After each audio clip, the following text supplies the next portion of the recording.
ہاں جی، تو دوستو کیسے ہیں آپ؟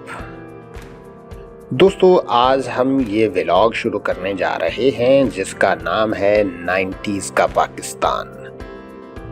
مطلب یہ کہ یہ ولاگ 1990 کی دہائی کے پاکستان کی سیاسی تاریخ کے بارے میں ہے جس کا آج ہم پہلا حصہ بیان کریں گے۔ دوستو 90s کے پاکستان کی تمام سیریز دیکھنے کے لیے آپ سے گزارش ہے کہ ہمارے چینل کو لازمی سبسکرائب کر کے بیل آئیکن پر ضرور کلک کریں۔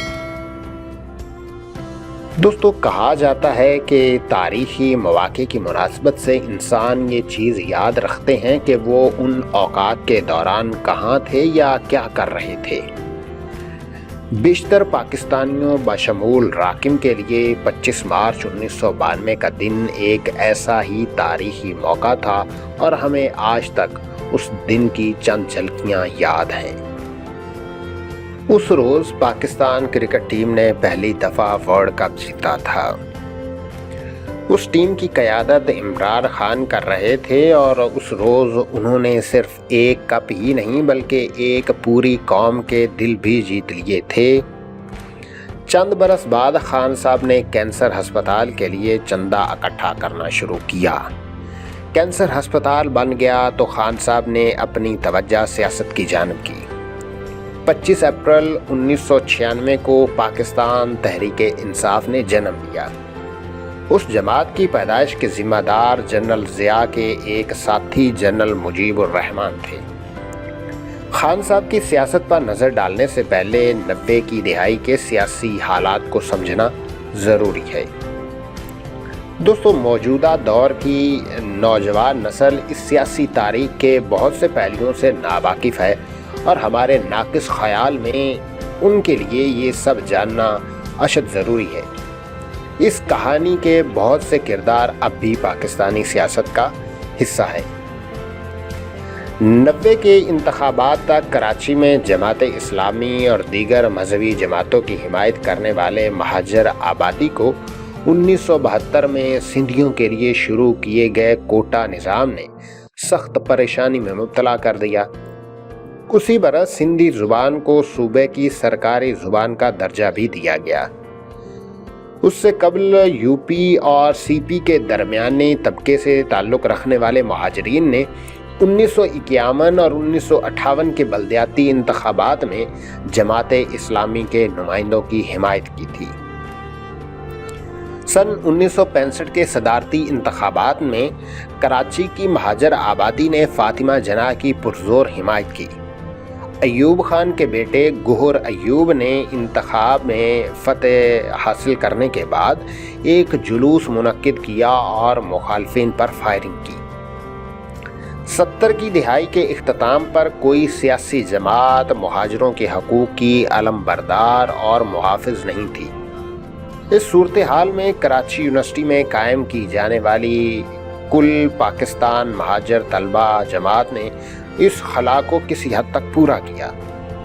الطاف حسین اور عظیم طارق کی سربراہی میں قائم ہونے والی اس جماعت کی تخلیق میں حساس اداروں کے کردار پر بہت سی قیاس آرائیاں کی جاتی ہیں۔ افغان جنگ کے باعث بہت سے پشتون مہاجرین نے کراچی کا رخ کیا اور بہت سو نے معمولی نوکریاں اختیار کیں۔ سن 1980 میں کراچی کی آبادی 80 لاکھ تھی اور شہر میں پشتون افراد کی تعداد 15 لاکھ کے قریب تھی۔ چند پشتون مہاجرین نے ٹرانسپورٹ بسوں کا کام شروع کیا اور جلد ہی کراچی کی سڑکوں پر ان کا راج قائم ہو گیا۔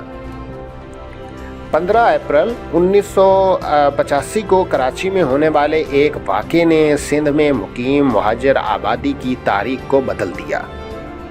ناظم آباد کے سر سید گرلز کالج کی طالبہ بشرا زیدی کو ایک پٹھان ڈرائیور نے کچل دیا۔ بعض کو مظاہرین نے آگ لگا دی اور ڈرائیور موقع سے فرار ہو گیا۔ اس سے قبل شہر میں ایسے کئی واقعات ہو چکے تھے اور پختون ڈرائیوروں کے ہاتھوں کئی حادثے رونما ہو چکے تھے۔ بشرا زیدی کی جوان موت کے باعث کراچی شہر میں فسادات شروع ہوئے اور مہاجروں کی جماعت مہاجر قومی موومنٹ نے اپنی سیاسی اور عملی طاقت کا پہلا مظاہرہ کیا۔ دوستو، اب ہم بڑھتے ہیں بے نظیر بھٹو کے پہلے دور حکومت کی جانب۔ ضیاء نامی ظلمت سے نجات حاصل کرنے کے بعد سے مشرف کے طیارے کی آمد کے بیچ 11 سالہ وقفے میں 5 دفعہ جمہوری حکومتیں تبدیل ہوئیں، مطلب کہ 1988 اور 1999 کے درمیان 5 حکومتیں بدلیں۔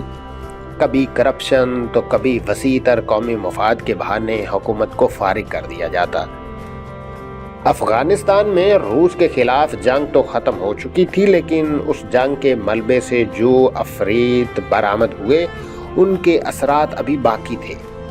جنگ کے بعد امریکی اپنی امداد سمیت فرار ہو چکے تھے اور پاکستان کے پاس صرف بیرونی قرضے اور تربیت یافتہ جنگجو چھوڑ گئے تھے۔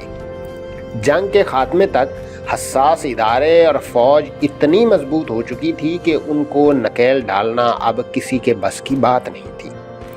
ضیاء کی ہلاکت کے بعد جنیجو صاحب نے عدالت عظمیٰ سے درخواست کی کہ ان کی حکومت بحال کی جائے، کیونکہ اسے غیر قانونی طریقے سے ہٹایا گیا تھا۔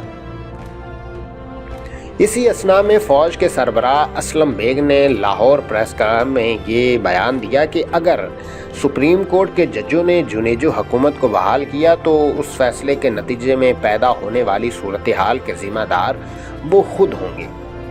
معاملہ بہرحال زیادہ آگے نہیں بڑھا اور عدالت نے تازہ انتخابات کا حکم دے دیا۔ اسلم بیگ صاحب کو سپریم کورٹ نے 1994 میں توہین عدالت کے الزام میں طلب کیا تو انہوں نے عدالت میں جواب دیا کہ میں اس عدالت کے آگے جواب دہ نہیں ہوں۔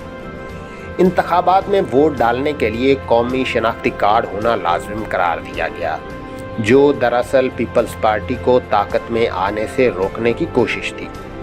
اسی طرح حسین حقانی کے زیر نگرانی نصرت بھٹو اور بے نظیر بھٹو کے خلاف بدنامی کی مہم شروع کی گئی اور ان کی تصاویر کو مسخ کر کے پیمفلیٹ جہاز کے ذریعے بڑے شہروں پر گرائے گئے۔ اسی طرح پیپلز پارٹی کو اس کے روایتی انتخابی نشان یعنی تلوار سے محروم کر دیا گیا اور تیر کا نشان عطا کر دیا گیا۔ اپوزیشن میں جنرل حمید گل کی بنائی جماعت اسلامی جمہوری اتحاد دراصل ذوالفقار علی بھٹو مخالف پاکستان نیشنل اتحاد کا ایک نیا روپ تھی۔ ان تمام اقدامات کے باوجود بے نظیر صاحبہ کی جماعت وفاقی انتخابات میں کامیاب ٹھہری۔ ان انتخابات میں حیران کن طور پر 54 آزاد امیدوار قومی اسمبلی کے انتخابات میں کامیاب ہوئے۔ ضیاء دور کے ایک قانون کے مطابق صدر کو یہ اختیار حاصل تھا کہ وہ مقننہ کے کسی بھی رکن کو وزیر اعظم کے عہدے کے لیے نامزد کر سکتا ہے، البتہ اسمبلی سے اعتماد کا ووٹ لینا بھی ضروری ٹھہرایا گیا۔ پاکستان پیپلز پارٹی نے قومی اسمبلی کی 207 نشستوں میں سے 93 پر کامیابی حاصل کی، جبکہ اسلامی جمہوری اتحاد نے 55 نشستوں پر کامیابی حاصل کی۔ اتحاد کے سربراہ نواز شریف نے انتخابات سے اگلے روز حکومت بنانے کا اعلان کیا۔ اقتداری اونٹ کی کروٹ کا فیصلہ صدر غلام اسحاق خان کے ہاتھ میں تھا۔ آخرکار صدر صاحب نے محترمہ بے نظیر بھٹو کی جماعت کو اس شرط پر اقتدار منتقل کیا کہ وہ صدارتی انتخابات میں غلام اسحاق خان کو ووٹ دیں گے۔ صدارتی انتخابات میں پیپلز پارٹی ارکان نے ایم آر ڈی تحریک کے دوران اپنے حلیف نوابزادہ نصر اللہ خان پر اسحاق ڈار کو فوقیت دی۔ غلام اسحاق خان پاکستان افسر شاہی کے نشیب و فراز سے گزر کر اقتدار کے ایوان تک پہنچے تھے۔ ایوب خان کے دور میں وہ واپڑا کے محکمے میں تعینات کیے گئے، لیکن بعد میں انہیں وزارت مالیات اور بینک دولت پاکستان میں اعلیٰ درجے کی ذمہ داریاں سونپی گئیں۔ 1950 کی دہائی میں جو کردار اسکندر مرزا کو ملا، 1980 کے عشرے میں اسی نوعیت کے کچھ نالے غلام اسحاق خان کے سپرد ہوئے تھے۔ یہ نالے بطریق احسن دم ہوئے جن ملکوں میں عوامی تائید کے بغیر حکمرانی کا دور جڑ پکڑ لے، وہاں ایک نہ ایک ایسا کردار پیدا ہو جاتا ہے جسے سدا بہار سمجھا جاتا ہے۔ اقتدار جس روح میں بھی رہنمائی دے، یہ کسی خوشنما دل کی صورت رخ انور کی رونق بڑھاتے رہتے ہیں۔ روس میں یہ اعزاز گریمکو کو حاصل تھا، پاکستان میں یہ منصب غلام اسحاق خان کے حصے میں آیا۔ دوستو، یہ تھی کہانی 90s کے پہلے حصے کی۔ اگر آپ دوسرے حصے کی کہانی دیکھنا چاہتے ہیں تو ہمارے چینل کو لازمی سبسکرائب کر کے بیل آئیکن پر ضرور کلک کریں۔